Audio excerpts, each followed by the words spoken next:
Brian and Kenzie in the morning. And Chicago's alternative all day. Q101. Brian and Kenzie on Q101. Time for a fact that makes your brain go, well, the party's over. If you're in high school, middle school, grade school, dare I even say kindergarten, there was something you used to be able to do. It was a blast. And it led to just memories maybe of your lifetime. And it's gone. It's gone now. So I'm guessing we have the majority of people listening right now are over 18. But this is something that you will have a real powerful memory of when we tell you what the fact is. After we play the Chili Peppers, we'll lay it out there. But it's gone now for all those below us, if you will, who are still in school, not college. College doesn't count. It's just high school, grade school. It is kindergarten. It's middle school, depending on what you did. Some people do a K through 8 and they don't have a middle school. But that's the deal. So, Kenzie, you can guess on the text line at 312-591-8300. The party's over. What do you think it is? It's that you can't bring in, like, snacks. Like, remember when you were in class and it would be like, oh, it's Carlos's birthday, so they brought cupcakes. Like, you can't do that anymore. You can't bring, like, out, you bring in snacks for everybody. It's like you have to bring in, like, prepackaged items. They can't have anything in them. They're like, no oil, sugar, this, that. It's, like, lame. Like, remember when kids used to bring, like, cake in for their birthday? Mm-hmm. It's awesome. Yeah, I'm sensing a Kenzie peanut rant allergy thing here. But, yeah, I don't remember a peanut allergy at all when I was a kid. I don't think anybody had one. Or the kid who had one went home and had his attack, and we just never heard about it. And then we never saw him again? We never saw him again. Today you hear about it because, I don't know, I just don't remember anybody having a food allergy growing up at all. Not any food allergy, Yeah. I just wish that we used to bring able, like, if there was a peanut allergy, we'd have to, like, avoid that. So it's like you can't bring in, like, Snickers bars. There's a peanut allergy in the class. But you used to be able to still bring in a treat for kids. Like my son, now he won't because he's going into junior high. But up until, like, just this past year, there'd be a Halloween party in his class. No candy, no treats, Valentine's Day boxes. You can't get, like, you have to, give them stupid junk, like, erasers. Like, it's like you can't do candy. Which, by the way, with Brian and Kenzie's back to school drive, erasers are needed. Please text school to 312-591-8300 if you want to. Don't wait for the Valentine's Day box. Don't give them as a gift. We need that, and get the link back and donate what you can. Okay, Case, what do you think this is? The party's over. Are they banning children's charity car wash events? You know how, like, the volleyball team might need money, and so 14-year-old girls are like, hey, we'll wash your car. And you're like, well, this seems weird. I just had an argument about this with my husband. Was he trying to go to one? No, but we're driving down the road, and I see that's like, help our gymnastics team. I swear to God, it was on Randall Road, okay? Everything's on Randall Road. Randall Road is stacked with kid car washes. They're like, come help our team. And, like, it was definitely, because, like, I knew some of the girls because of my niece, so they're definitely going into, like, 7th grade. Yeah. And they're outside in, like, sports bras, and I'm like, why are we letting 12? This is like a human trafficking corridor. This is like, there was no adult. They're all sitting on the corner of the road, barely dressed, holding sign in neon colors. It was just like their sign should have said, "Put me in a van." It was the scariest, it was a horrifying thing. I'm like, this is awful. Back to Case's point. Did Roman want to stop and get his Tesla washed? No. Oh, okay. Well, I think he did. I just think he knew he wasn't allowed to. I can honestly, confidently say he wasn't interested in the 7th grade girls. That's good. I can say it with all my heart.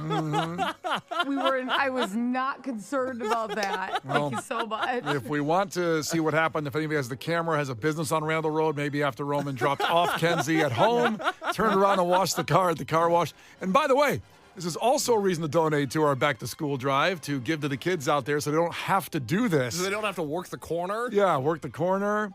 And so donate. Text SCHOOL to 312-591-8300, and you'll get this donation thing back for back-to-school supplies. A donation link. Yeah, a donation link. So we can get some clothes back on these people, for God's sakes. It's weird. I want to help them. I would like the team to have new uniforms, but I don't want to sit through that car wash. Yeah, it's tough. It's tough. That's the rub. You know what I mean? All right, so coming up after the Chili Peppers, we'll tell you what it is. It could be one of those things. The party's over for high school, middle school, grade school. Some fond memories, perhaps washing a car of the commissioner of the police, possibly. But really fun times, memories that are going to be gone going forward. And you can guess at 312-591-8300. It's Brian and Kenzie on Q101. Brian and Kenzie. On Q101. We have a new scandal to talk about locally. Coming up here in about 10 minutes, we're going to pour one out for something that I guarantee was not on your bingo card today. It's gone. And we're looking in the direction of Orland Park. I'll tell you that much right now. But we're also talking about something getting poured out in our fact today that makes your brain go, it's gone. And some of you have fond memories of this. And I'm guessing, I could be wrong, but most of our audience is over 18 years old. This will be something that's gone for high school, middle school, grade school, even kind of kindergarten. Maybe some super duper fond memories growing up. But it's gone today. And Kenzie guessed that it would be, what was it, Kenzie, again? You can't bring any snacks to class anymore. They ruined it. Like nobody can bring in treats like cupcakes or anything because it's their birthday. Yeah, no more of that because a lot of the food allergies that seem to have been on the rise over the last several decades. Don't remember a food allergy in my day. Well, let's speculate on why that is. Don't do that. Don't do that. Well, you see, the contrails in the sky have caused all this stuff. But we'll get on that in a podcast afterward that'll probably air on Coast to Coast. They'll pick it up and it'll be wonderful. Case guessed it's the car washes to raise money for certain organizations like the girls' volleyball team. Correct. That it looked very creepy, especially on Randall Road. Apparently, there's a ton of them on Randall Road. There was one a week ago that was, I hope they're all still alive. I sure was they're all there. concerned. Yeah. I guess you have to look at the roster. You go to a volleyball game in high school and see if all the girls are there. That's right. You should definitely get their names and track them down. That's a good use of your time. For their safety. We just want to make sure they're all okay. It's neither of those things. A lot of people guessed dodgeball. Is dodgeball going away? I hope so. Really? Why is that? God, I hated dodgeball. But you're done. You're out. Oh, I wish it would have been banned when I was in school. It was like my nightmare. Did people target you first? I mean, it didn't take long. Like there's always that one kid that everybody goes for first. Everybody's got a ball, and you all run to the line. And you're like, okay, let's get Kenzie out of here first. And it's like, like head shot, stomach shot, butt You shot. always get just whipped in the face immediately. It's like, is that necessary? I'm not trying. And there's always that cool kid that grabs a ball and just hangs back and walks back and forth and paces the baseline in the back going like, all right, finish all these people off. Come at me, bro, when it's time. And then the last two standing was always some kind of like Saving Private Ryan epic standoff at the end. I didn't want to be in it. If a ball rolled and touched my foot, I'm like, I'm out. I'm done. I got me. And a lot of people, let's say they guessed in the Scholastic book fairs being gone. Somebody just said MTV no longer playing videos. That has nothing to do with school. Somebody always wants to bring that up. What it is, and it's not here yet in our area, but it happened in Tennessee. Doctor's notes are no longer excusing absences in school. Now, what this means is if you're not there, they're not even validating a doctor's note anymore. You are just tardy. And this is a school in Tennessee that's doing this in the Lawrence County school system to be stricter policy to improve their attendance rate, which apparently is crapola, their attendance rate. Now, what they say is you can actually end up failing a course if you just don't show enough. If a kid misses 8 or more days, they'll be referred to a juvenile court for truancy, missing 8 days. This brings back memories as a kid. My brother Steve, who grew up to be an acclaimed surgeon, used to hate going to school when he was in grade school. And he'd fake a doctor's note every day and say, I have to leave early. Finally, after 2 weeks, the principal came to our house and The principal came to your house? Yeah, came to our house and, very concerned, thought my brother had like cancer because he's going to all these doctor's appointments every day for weeks. And my mom just said, he's been going. And apparently he would just leave school and just go hang out somewhere. In fourth grade. He just didn't want to go anymore. I get it. I didn't do that in fourth grade, but I did it in high school. I left every day. I didn't go most days. And I started getting calls from like truancy officers. Yeah. Because I missed like an illegal amount of days. Why do you same with my brother? But you were in high school, a little older. You just didn't want to hang out in school. I hated school. I hated it. Really? And I had good grades. Like that was fine. I would show up because this is before you could get all of your homework online. They hadn't worked that out yet. I would show up. I'd go to like see my teachers and be like, "What's the assignment gonna be for the day?" Like I'd get all my homework and then I'd leave. And then you go do it all and turn it in at some day later and on. then I parked in the grocery store across the street instead of at the school, so that way I could just go out the side door and leave without having a note. I just leave. I could walk to the grocery store. See, in my car. I was thinking more of these fond memories were like, going to Six Flags, skipping school, making a fake doctor's note. Where I grew up, used to go to Cedar Point in Ohio, go hang out and get some beers, go I drink can't some afford beers. that every day. Not every day, but I'm just Well, saying. I left every day. That's the problem. But I mean, skipping school was kind of fun, making a fake doctor's note. And I would think maybe today, maybe there's only validity in this is because technology's so good they can fake a legitimate doctor's note. That's why the school district's doing it. I don't know. I never skipped school. I never had a fake doctor's note. I'm now at the age where during the school year, because of the schedule we work, I leave the office somewhere between 11:30 and 12:30 every day. And if I'm on the train home and I see children of school age on the train, I start going, what are they doing? They should be at school right now. Should somebody talk to them? Should I go talk to them? In case it's summer. I know, but during the school year, it's the same thing. I'm just There's accosting a lot children. of these kids lately. Oh my god, during summer break. You sound like you're going to be at Lollapalooza next week going like, put some clothes on! I will be. Walking around. I will be. Well, there you go. The fact is, and it's not here yet, but doctor's notes are no longer excuses for absences in schools in Tennessee, and that's your fact today. Coming up, scandal, controversy in Orland Park. We will pour one out, and we'll get to that in just about 6 minutes. The Brian and Kenzie Show. On Q 101. You can't defeat her. She's too powerful. Clash with Kenzie. Let the battle begin. Q 101. Let's do this. We have tickets for Blues Traveler, Jim Blossom, Spin Doctors, all on one bill at Ravinia this Saturday. You can be there. Our great friends at Ravinia hooked this up. It'll be a perfect night. Do not take for granted these summer nights with great shows at Ravinia. And Ed checking in is going to compete against Kenzie for the tickets. Ed, ahoy, tell us something about yourself. Oh, I'm running late to work and figured I'd Those will call in help. and never expected to get through. This is awesome. Yeah, well, you might as well make it a wash and just not go to work today then. No kidding. Call in sick. We'll see how this goes, right? Well, let's get you moving here. Hopefully you win. First 1 to 5 wins. Listen carefully. If Kenzie gets one wrong, she can steal a point. You can do one too. Call heads or tails. Ooh, I dropped it. Tails. It is tails on the keyboard there. All right. Question number 1 for you. Running late to work, Ed. What is the name for a period of 2 weeks? There's a name for that. Oh, man. So the period of 2 weeks, what's that called? Bi-weekly. Bi-weekly. At least he guessed. I'll always say guess. That's not correct. Kenzie, do you know? So the period of 2 weeks is their name for it. You know what's funny is because like I just was talking about this at the Renaissance Fair. I think that's what a fortnight is. A fortnight is what it is. Okay, Yeah. we were just talking about that. And also a pretty popular video game, Fortnite. Yes, good word association. Kenzie, I can't give you a lot of time on this one. You got to guess this pretty quick, okay? I don't love that. What is the 13th letter in the English alphabet? Go.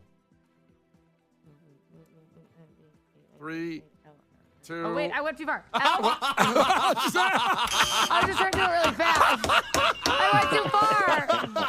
Now, Ed, you had some time, more time than Kenzie on this one. So what is the 13th letter of the English alphabet? M. M. I was rolling my 13th reason. Yeah. And actually, you didn't go far enough. You just pulled short. Well, All I right. started to go ahead and then I couldn't remember what 13 was. I wish there was a camera on Kenzie for that question. That was a full body workout. It's back to Ed. It's back to Ed. It's tied up at 1. Ed, what is the official language of Brazil? Portuguese. Portuguese is right. Must be a guy who watches a lot of UFC fights like I do. Yeah, little. I'm sure that's why he knows that. I would never have known that Brazil's language is Portuguese except for UFC fighters. I was actually, Tony Khan was in here, the CEO of AEW a few weeks ago, and we were talking about how everything we know about geography is from professional wrestling. It's how we learned everything about geography, so Yeah. I get that. Right on. 2-1, back to Kenzie. Kenzie, which animated movie released in the 90s featured the song A Whole New World? Oh, Aladdin. Aladdin is right.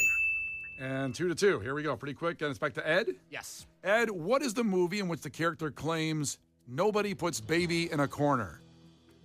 Dirty Dancing. Dirty Dancing is right. I bet you want to get that one wrong, Ed. Just so you didn't know that one. So No, it's okay. It's a classic. no hesitation. Back to Kenzie. 3-2, back to Kenzie. Winston Churchill was the prime minister of which country during World War II, Kenzie? Well, okay. I wanted to laugh at everything. I know. Well, he was like Great Britain? Great Britain, we will not accept that answer. Do you know, Ed? United Kingdom. United Kingdom, will England. accept that answer, Case? I feel like somehow Kenzie was closer. I get confused on United Kingdom, Great Britain. Well, me too. That's why I said. That's why I Yeah. was like, nah. Kenzie said United Kingdom. I said Great Britain. He said United. She said Kingdom. Great Britain. He said United Kingdom. We're gonna give the point to Ed. Ed, okay, good. England is just the answer we were looking for, but we can give that answer. But if you Google Winston Churchill, it says statesman and former prime minister of the United Kingdom. Got it. Okay. Got it. So now Ed can win. It's back to him. He's ahead 4-2. Wow. Here we go, Ed. You ready? I'm ready. In basketball, an and one refers to a made basket followed by what? A free throw. A free throw is right. Boy, Ed. Late to work, but strolled through, Kenzie, here on the trivia. Ew, don't say that. That sounded a little weird. You got tickets for Blues Traveler, Jim Blossoms, and Spin Doctors at Ravinia this Saturday. That's exciting. Thanks. Thank you so much. Made my day. Yeah, don't get fired. Yeah, don't get fired. Just hang out, have a good time. We'll do it again tomorrow, 7:10. We get you on the phones for that. Remember, we have Lollapalooza tickets, a song scramble coming up at 7:50. Then every hour, more Lollapalooza tickets and Ticket Butts Thursday. So make sure you're here in the next 20 minutes for a lot of them. It's Brian and Kenzie on Q101. The Brian and Kenzie Show. On Q101. The Brian and Kenzie Show. On Q101. It's Brian and Kenzie on Q101, checking in from overseas, from the UK. We have your friend and ours, Billy Corgan from the Smashing Pumpkins, to talk about this week's monstrous news, sad news. And Billy, how you doing? I'm good. It's a sad occasion, but I'm happy to talk to you. Yeah, we always love having our friend Billy Corgan on the show, but it is a sad week, a really powerfully huge sad week. And I think we just want to know first, where were you and what were you doing when you heard the news yesterday? Well, we're actually in the UK now rehearsing. We're probably about an hour outside of London. And, of course, I hadn't seen the band for a spell. And so, we've been talking for a few days about the show and what happened. And I saw this person said this. And because the band really wanted to know the behind the scenes thing. And we came back from rehearsal last night. I was sitting down having some food, and our tour manager ran in and said, Ozzy just died. And it was like, what? He's like, that's not how the movie's supposed to end. I was just there. I was just hugging Sharon on the side of the stage. Like, what? I saw all the kids who I had seen for years. And I knew them when they were teenagers, and now they have families, and Sharon playing grandmother and hearing Ozzy yell at the photographer, that we've all shot with for 40 years. And it was like, to just been in that crazy, beautiful circus that we were just in. It's like, wait a second. We're still on this magical high that this event provided us. And all the money raised I still can't process it. Yeah, and it's not like you were just someone that was invited to perform. This is the band that inspired you musically, and the Smashing Pumpkins, your kind of architect of the band. This was your inspiration, Black Sabbath and Ozzy. I have to talk here for a second about Sharon. And, none of this would have happened without Sharon. And she had the vision and the strength to put this event together, knowing that it was going to be her husband's public swan song, as far as a performer. Sharon came on my podcast and we did about an hour and a half interview. And when the interview was over, she kind of pulled me aside, said, we're doing this last concert for Ozzy, and I really want you to be there. And there's other personal stuff that I can't share, but I want to say something in tribute to Sharon. Sharon knows what this band means to me, and she went out of her way to make sure that I was part of it. I guess what I'm trying to say is, at the middle of the whole thing, the mythology and the craziness and all of it, it's a family operation. And everybody that was there because it's really about those connections. Alice in Chains touring with Ozzy years ago, and Mike Inez playing from Ozzy's band and Alice in Chains. It was such a family event because of all those connections. And if you look at the posts from Metallica today and other artists, you see it's really about family. And so I was so humbled because I really understood that Sharon went out of her way to make sure that I was part of that family. It meant the world to me. And now in this, it's like I can't even put into words. And at that event, he seemed like he was doing great. Like, he honestly sounded fantastic on stage when you consider he's 76 years old. Did you feel like he seemed great, or did you feel like he was struggling in this moment? This would really be his last hurrah. There was footage of him walking with the cane and stuff. They obviously had him in the chair for his health reasons, and he was visibly frustrated with not being able to get up and run around because obviously he's been on stage 10,000 times and that's who he is. It was like an episode of the Osbournes. It was just like he was talking like he talked. I think if you look at those pictures, you can see he's very happy. He was so emotionally moved by that show. He almost broke down about 5 times while he was singing because you could just see the waves of emotion coming over him. There was no sense of like, I'm not sure we should be doing this. It was the exact opposite. It was like, oh, this is awesome because we're all together. And yes, he's 76 years old and he's had a crazy life, but there he is and he's with his band. I'll tell you one other thing. Tony Iommi's manager, who I've known for 25 years when I worked with Tony back in the day, he and I were having a chat and he said, if you go to the top of this stadium, you can see where they all grew up a mile from here. Oh my God. That's insane. Just that visual, right? This idea of like, can you imagine being in that band and everything they've been through, the breakups? Now they're so much more respected than they were back in the day. And to complete that journey together, all 4 of them, a mile from where they grew up. I mean, you want to talk about a dream. And again, there was no sense of like, oh gosh, this is kind of funky. It was the exact opposite. It was just like one big party. You know, it's stupid why I had to leave, but I had to leave. There was kind of an after party and I stayed for a little while and I split and I thought, the band's not going to come out. Of course they came out. And of course Ozzy came out to the after party. So I missed that because I just assumed, he's, it's tired and they're not going to want all those people. No, he came out and said hi to everybody. I say this in not a disrespectful way, but to your point on what you're saying, from where they absolutely started, where they grew up, they were like a mile from there. And then there can't be a human in the history of the earth that got to perform in his own funeral in a way, because now we know what happened. But I mean that no disrespect, but he got to do everything exactly how you possibly could want to do it to close out your existence on earth. If you're going to go out, you go out doing what you do and what you love. So there's something sort of beautiful about that. Yeah.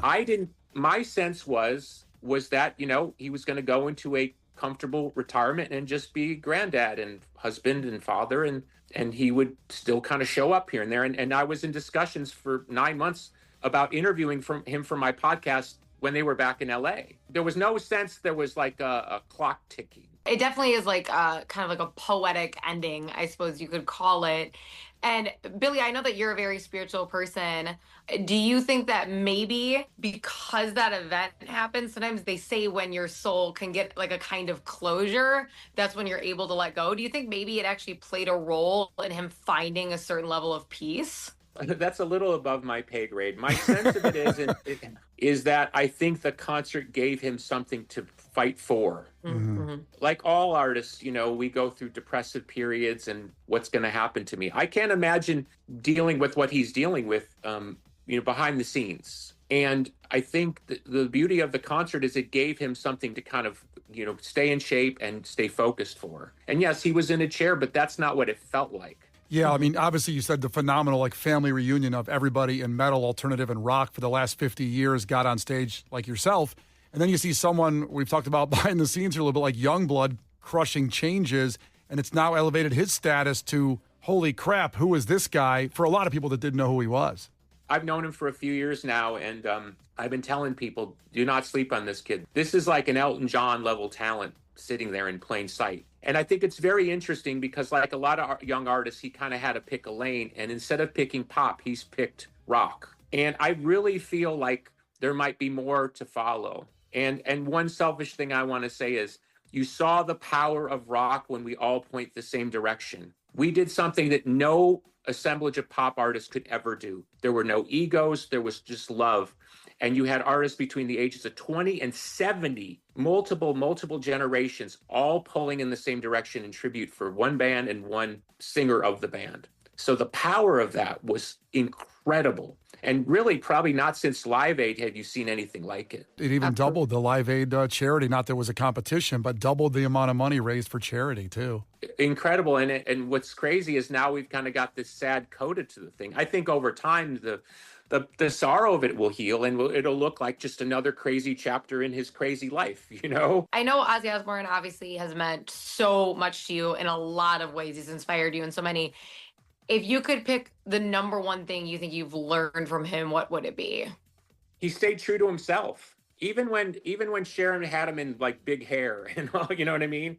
Somehow you look at he's still Ozzy, you know?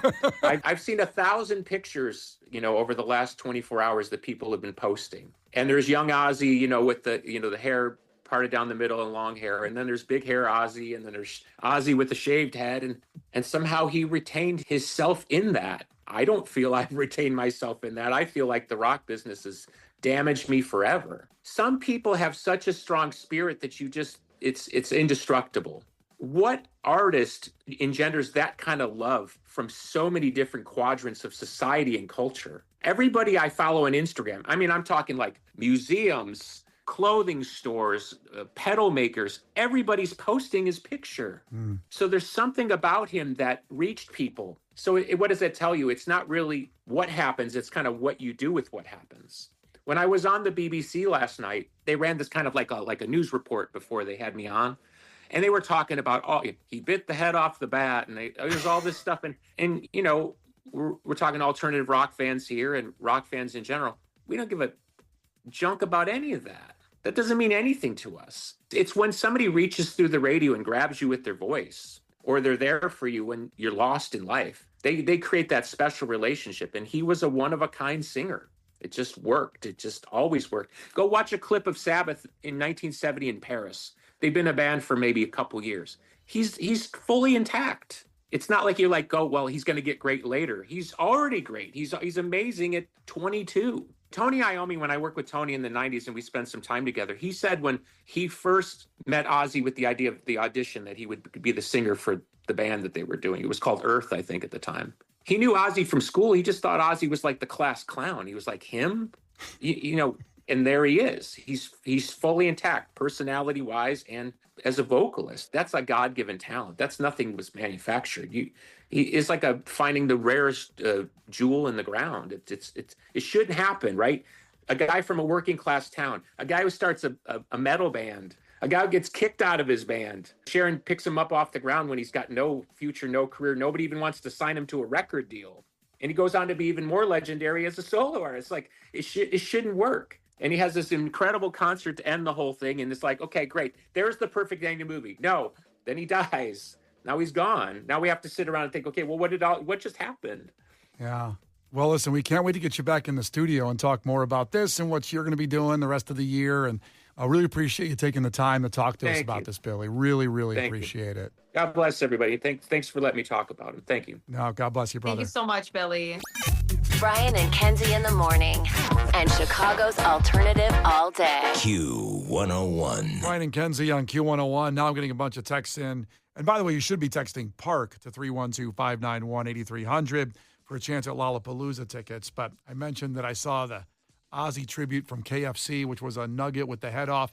Now, people are texting me pictures of the image. Look at the text line.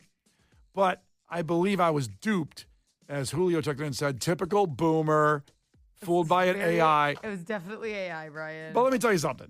Okay. We're all getting... I'm not a boomer. I'm a proud Gen Xer. Okay, let's go with Gen X first.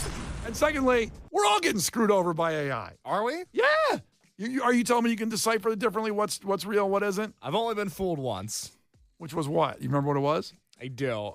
I'm not proud of what this. Was it? What was Oh, it? I know what this is. I don't. We never had a chance to talk about this on the show. This is great, Kenzie. Oh my God, I'm so excited. What happened? It's only happened once. I'm not proud of myself. Kenzie, maybe you saw this video.